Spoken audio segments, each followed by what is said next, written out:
Well, you have certainly become the talk of the town recently, haven't you? Greetings, everyone. This is Rick 900, and I wanted to come on video for a little bit to talk about Pokemon FireRed and LeafGreen coming to Nintendo Switch and Switch 2, which are only just a matter of days away from releasing. In fact, by the time I get this video out, it will actually be tomorrow. And this whole re-release thing has been an interesting point of discussion, let's just say. We'll get into some of that in this video, but yeah, this has been something that people have been wanting to happen for like years and years now, pretty much ever since the Game Boy and Game Boy Advance were added to Nintendo Switch Online in 2023. I feel like that's when all that banging kind of picked up in steam, and here we go into 2026 for Pokemon's 30th anniversary. We're getting some re-releases of mainline games, starting with, of course, FireRed and LeafGreen. Not Gen 1, not Gen 2, and neither is the rest of Gen 3 coming along.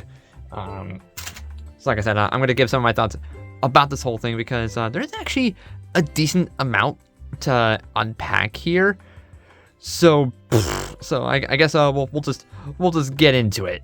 And granted, this isn't like the biggest surprise in the world, as this whole thing was kind of rumored for like a week and a half or so, and then comes along February 20th at like 1 a.m. here on the East Coast, as was when this whole thing was announced. The games were added for pre-order on the eShop. The trailers went up like a couple hours later or so. I don't know, I was asleep when all this got rolled out. But yeah, this whole thing was, like I said, rumored to be coming to Nintendo Switch and Switch 2 for FireRed and LeafGreen specifically, and no wonder games with very well detail, actually, which is kind of interesting. At first I was confused as to why FireRed and LeafGreen specifically, with no mention of Gen 1, Ruby, Sapphire, Emerald, or all of Gen 2 for that matter. Instead, we're starting with FireRed and LeafGreen. So starting with Kanto, much like how Generation 1 got re-released on the 3DS Virtual Console first, followed by Gen 2 between 2017 and 2018. But yeah, this was a bit of an interesting point for, as like I said, people have been just begging for Nintendo to do this very thing for years now, and it seems like now they're finally doing it for Pokemon's big 3-0, which I think is fantastic. I'll get to more of my other thoughts in a little bit, but just the whole premise of this is really interesting, as we haven't seen any Game Boy Advance games published by Nintendo get re-released just on their own, as before, as they were just merely available on the GBA Nintendo Classics catalog. But FireRed and LeafGreen are not being added to Nintendo Classics, which I think was definitely the right move for a number of reasons. The first and probably the biggest one is you don't have to worry about being a current member of Nintendo Switch Online. So even if you don't have a subscription, you could still just buy either version, or being a maniac like me and that gets both, because you can't control yourself. And secondly, being standalone means that they could definitely add Pokemon Home support. And an interesting thing is, well, you can't check it now because it was since removed, but when these were first added to the eShop, there was actually mention of Pokemon Home compatibility.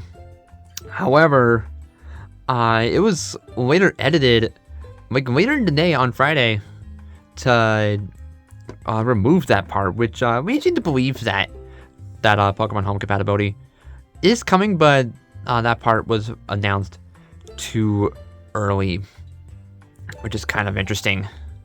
Now, on paper,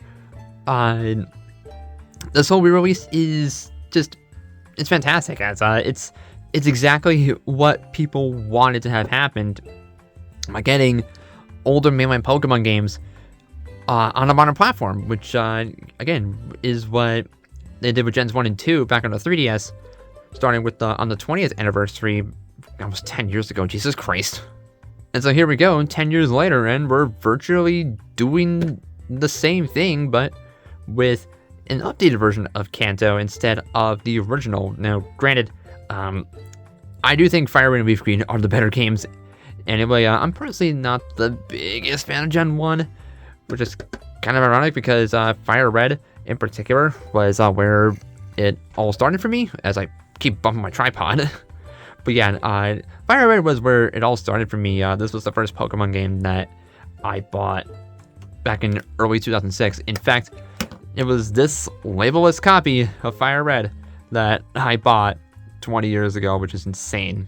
And also, this allows many more people to experience these games either for the first time ever, or those that haven't got to play these in a really long time, and I've been wanting to replay them. And with them coming to the Switch, that's a great reason to want to replay these games again. And yet, people have been complaining constantly about this, and it has to do with that sucker right there.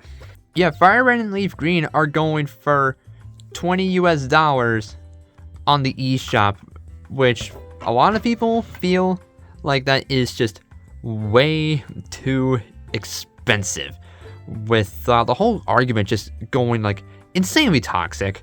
And then we talking about how, oh, you know, you could just pirate these games and instead of an emulator so you can play them for free. And I'm like, really?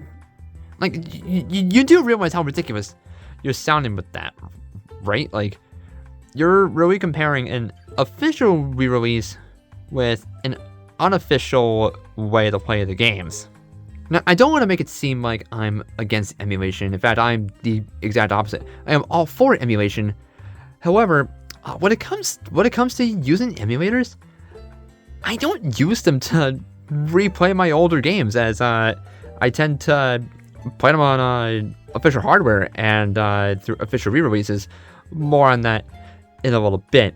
But like, that one single point about this re-release has created just endless amounts of constant toxic arguing just all over social media, and it's been tiring, to say the least, because it feels so weird because again, people have been begging for this very thing to happen, and when it does happen, people find a way to complain, particularly when it comes to that price, as $20 to many people feels like it's way too much. Now, personally, I think $20 is a fair price, because if you look at prices for physical copies of FireRed on eBay, yeah, they are, suffice to say, quite a bit higher. In fact, I can already tell some of these are not real copies. Like this one right there, that's definitely a fake. This is clearly a fake. Yeah, a lot of these are like, I don't think I've seen a single authentic copy that goes for, well, that one might be. That one could be authentic, but yeah, that's still insanely expensive. That $30 listen, that's also a fake.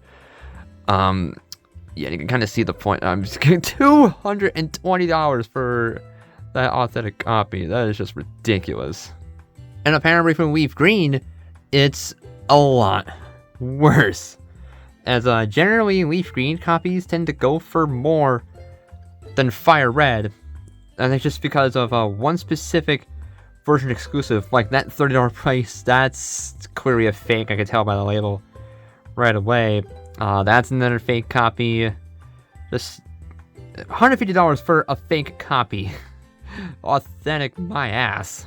Yeah, and I did even specify for authentic copies of LeafGreen on eBay, and yeah, I'm still getting like sponsored listings saying, "Oh, these are authentic," but I can clearly tell that it's a fake. Like that one's another fake. Like it's not just FireRed and LeafGreen that suffers from this issue. Plenty of other Game Boy games have suffered from this issue as well. But yeah, so yeah, I think $20 for each version is very reasonable, even though I do personally prefer my physical copies, but yeah, I would have a much easier time swallowing $20 for these games as opposed to as opposed to over $100 for like a lot of those listings on eBay were going for. But even then, a lot of people still feel like that is just too high. Now, personally, I feel like $20 is probably like the ceiling for what could be considered fair, at least in my opinion, because anything higher than that is when I'm like, okay, yeah, that's kind of excessive. But here's the thing. While they absolutely could have charged less, they absolutely could have charged more. Like, they could have easily charged like $30 and still get away with it. But $20 I feel like is very, very reasonable. But a lot of people feel like that's just far too high for what is effectively just a 22-year-old GBA ROM. And I've seen some people express disappointment that it's not part of Nintendo Classics, and I'm like, buddy, you're really saying that you'd rather have these locks behind a subscription than have the ability to buy them separately? Like, I feel like having to be a part of Nintendo Classics would bring along more drawbacks than benefits. Because, well, yeah, these versions don't have like a ton of insane amounts of quality of life improvements compared to the GBA originals. It's still the full game, and even all the multiplayer is still intact, but no online support, unfortunately, which I feel like is probably my personal biggest complaint with this re-release, as I feel like online should be like the bare minimum, but that's not enough to sour the whole experience, in my opinion. Like, you can clearly see I did buy both versions because, again, I'm a maniac, but also, mainly Pokemon, and also, like, it's older games on the Switch and the Switch 2, and just the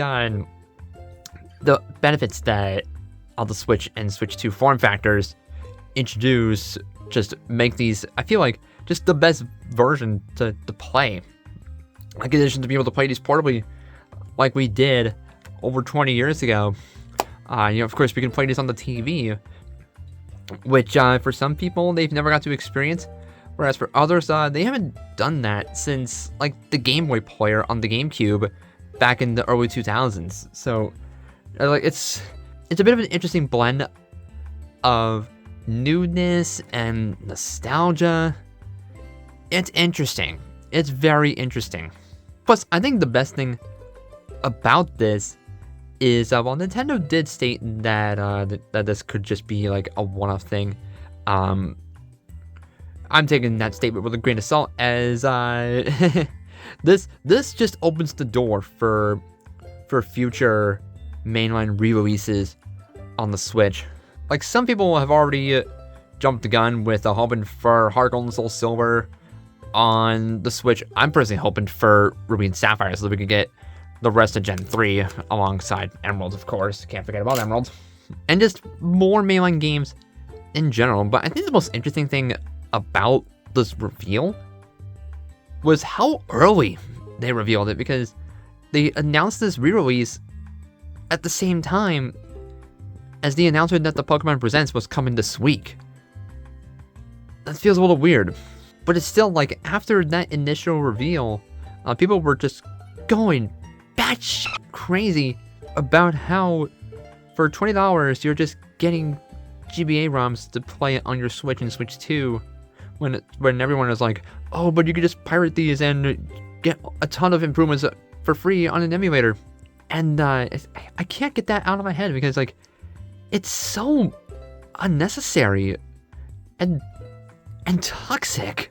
Like, emulation is great, but it shouldn't be treated as, like, the only way to play an old game, in my opinion.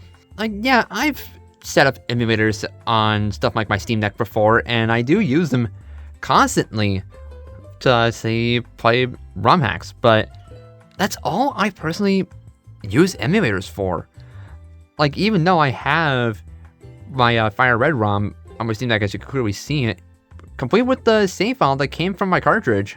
While this is certainly great, I don't use it that often to play my own games. Tend to preferring to play on original hardware or through official re-releases. And I think a lot of that just comes down to the fact that this doesn't feel authentic to me. This and this do. It's not just because, they're official, but also the fact that these just feel right. Whereas this gives you a very nice experience. I'm not going to deny that. But if I had to choose how I want to play my older games, it's not through emulation, even though that has plenty of benefits that come along with it. And I feel like the whole emulation scene in general has just shown a bit of its ugly side in a way. All because with this recent reveal, as I've said on my words. As like I said, emulation has plenty of benefits that for some people, they would just prefer to play their older games that way. And if you're one of them, awesome, I'm happy for you. But a lot of those people have been really toxic to those who would rather just play through the official re-release and spend the $20 to do that. Because the way that I see it, spending that $20 not only just feels right to play on the official hardware through official re-releases, but also you're paying for the convenience of having that ROM set up for you instead of having to do it all manually on unofficial emulators like RetroArch or MGBA. And trust me, as you saw, I've done that, but like I said, I don't use emulators to replay my older games. Sometimes I'll boot them up just for the hell of it, but it's not like my primary way to play these games, even if these are pretty convenient in their own way. But this, I feel like, is just also convenient in its own way, as it's simpler, it's more seamless, and way easier for the average customer. Like, most people might not even know how to set up an emulator or how to get ROMs the legal way, especially. And so I feel like just this whole argument about how people are treating unofficial emulators as like the only way that you could be playing FireRed and LeafGreen and all other opinions are wrong. And that's just not the right mindset to have, in my opinion. Like some people would rather just fork over the money for the convenience of playing on their current console, or just because it just feels right to play on official hardware. Like that's why I forked up the money, because I like having that convenience, and also just that official compatibility. And also, just the Switch 2 is so much easier to carry around than the Steam Deck. And like some people emulate on their phones, and I'm not one of them. I don't like emulating on my phone, mainly because of the fact that the touchscreen controls are just not fun for me to use. But that's just me. Plus, I just think having these games available on a modern platform it's just great for everybody, as it gives them a chance to play an old classic that they either haven't played before or haven't played in a long time, and would rather just keep playing on their more modern console as opposed to trying to dig out their old Game Boys like I did for this video. Plus, I don't know if it's just me, but playing FireRed and LeafGreen on the Switch through that free re-release as opposed to going through an emulator, to me, that feeling of feeling more authentic kind of helps capture that nostalgia a bit better. Like, I don't know if anyone is with me on that, but when, like, yeah, this experience of playing on original hardware is easily the most nostalgic, but the official re-release on the Switch and the Switch 2 comes very, very close. So like I just can't help but feel a little more excited to replay these games on the Switch, even though I already have the ROMs for FireRed and LeafGreen on my Steam Deck and I could just go boot them up at any point. But like I said already, I don't like using emulators to replay my older games. I'll use them for ROM hacks, like I do that very frequently, but that's about it. Like, Ponyta, do you think this is ridiculous too? Thank you, I'm glad you agree. As for us next, well, like I said, I already pre-ordered FireRed and LeafGreen on the Switch, and I will absolutely be playing them when they come out after the Pokemon Presents airs tomorrow. Again, because I'm posting this on Thursday. And as a little bit of a sudden channel announcement, as I actually will be doing, I'm going to be recording my playthrough of LeafGreen. I'm going to be playing LeafGreen first, as while I had FireRed as a kid and played FireRed a lot as a kid, I never actually played through LeafGreen, so this will be a cool opportunity to do that, even if the differences are very, very minor. It's just Pokemon differences and whatnot. But I'm going to be recording that so that I can have that as an upcoming video, so that'll actually be pretty fun. I'm actually really excited to do that, as I feel like that would just make things a lot more interesting, as you guys can hear my live commentary and whatnot, and that can get me back into the groove of making much bigger videos. But I want to hear from you guys. What do you think about Pokemon FireRed and LeafGreen being re-released on the Nintendo Switch and Switch 2? I'm very curious to hear your thoughts, and if you are, and I just ask for everyone to be civil about this whole conversation in the comments, because I feel like it's just already become toxic enough already, and I don't want my comment section to fall victim to the toxicity of this whole discussion. As you know, if you prefer to emulate these games, awesome, but just please be civil about it. And the same goes for those that are going to be playing them through the official re-release on the Switch. We're just talking about 22-year-old video games after all. But either way, that's going to do it for me in this video. I want to thank you all for watching. Until next time, I'll see you guys later. This is This Week's Not Heard, signing off.